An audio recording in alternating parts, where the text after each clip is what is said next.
그래서 당시에 이거는 지금 나와 있는 건요, 서울, 그 20세기 초반 서울 정동의 공사관 거리예요. 그래서 정동 일대에 미국을 비롯한 영국을 비롯한 프랑스, 다 러시아 등 다양한 공사관들이 이곳에 있었어요. 그래서 고종임금이 여기에 있었던 이유는 바로 주변에 공사관이 있기 때문에 일본이 경복궁에 있으면 경복궁은 어느 정도 약간 고립되어 있는데 그 덕수궁 일대는 여기에 공사관이 많아서 비교적 안전하다고 생각을 하셨던 것 같아요. 그래서 그 이전에 아간파천도 있었지만 아간파천을 끝내고 곧바로 경복궁에 간 것이 아니라 이거 덕수궁에 오셔서 나름대로의 그 외국 공사관의 그런 부근에서 안전함을 느끼면서 나름대로 이제 그 훗날을 좀 도모하셨던 것 같아요. 근데 아쉽게도 나라가 이제 일본에 넘어가게 되죠. 근데 정동 일대는 이 당시에는 공사관 거리, 그 다음에 여기에 뭐 외국인 교회라든지 아니면은 다양한 교육시설이라든지 여러 가지가 있었기 때문에 늘 그 외국인들과 그 다음에 우리나라 그 이제 서양 문물에 깨어있던 개화파 인사들로 여기는 늘 북적였다고 하더라고요. 그래서 이 부근에는 또 이화학당, 지금의 이화여고, 이화여대의 전신인 이화학당도 이 부근에 있었고요. 그 다음에 지금의 이화학당, 이화여고 자리 앞에는 예전에 손탁 호텔이라고 있었어요. 이 손탁 호텔은,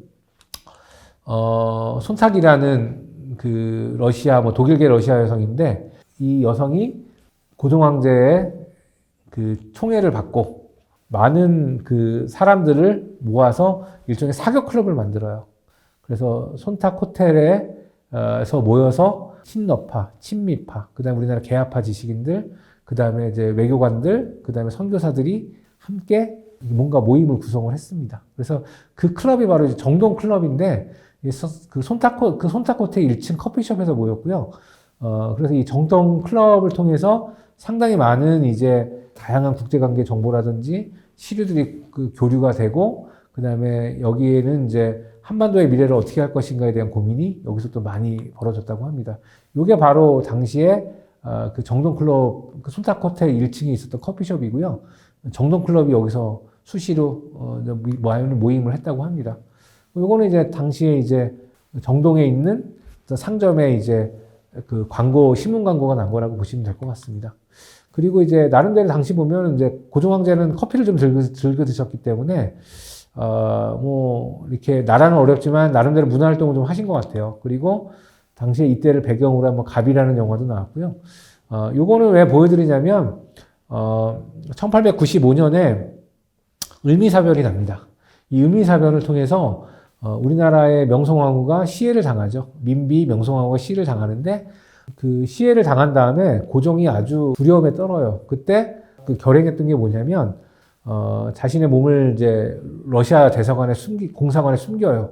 우리가 말하는 이제 아간파천이 바로 그때 벌어진 사건이라고 보시면 될 것 같습니다. 그래서 아간파천이 벌어지고요. 그 다음에 이때가 지금은 요 탑만 간신히 남아있는데, 당시에는 이 정동 언덕에 러시아 공사관이 웅장하게 서 있었어요. 이유는 간단합니다. 이유는 간단해요. 러시아 입장에서 보면은, 러시아 입장에서는 한반도가 전략적 요충지였기 때문에 계속 영향력을 확대해야 되기 때문에 아예 공사관 크게 짓고 이 공사관에서 상당히 영향력을 확대하려고 하는 노력들을 많이 했습니다. 근데 이거는 이제 1905년에 러일 전쟁에서 러시아가 패하면서 사실상 러시아는 그 역할을 한반도에서 역할은 사실상 이제 끝내게 되죠. 지금의 러시아 대사관은 바로 여기입니다. 근데 좀 자리가 달라요.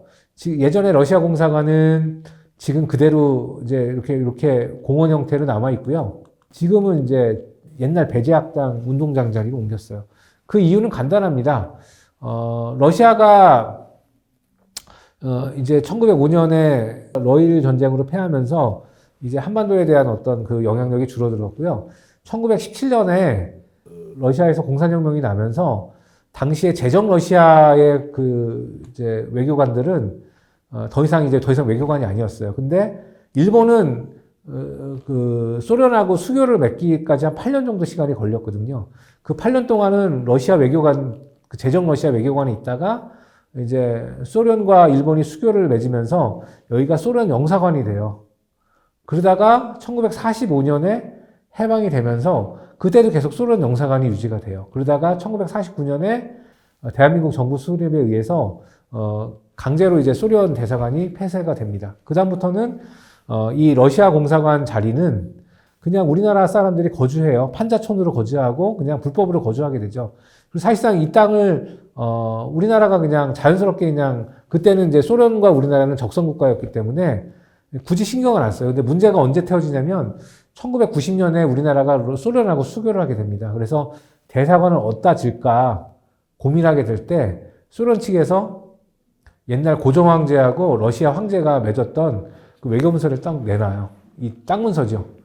근데 이제 이미 이제 우리나라는 여기를 공원으로 삼고 있고 줄 수가 없기 때문에 대체부지로 지금의 부지를 주게 돼요. 그러니까 어떻게 보면 이 러시아 공사관이 지금 자리에 옮기게 된 거는 어떻게 보면 시대의 어떤 걸 다 대변하죠.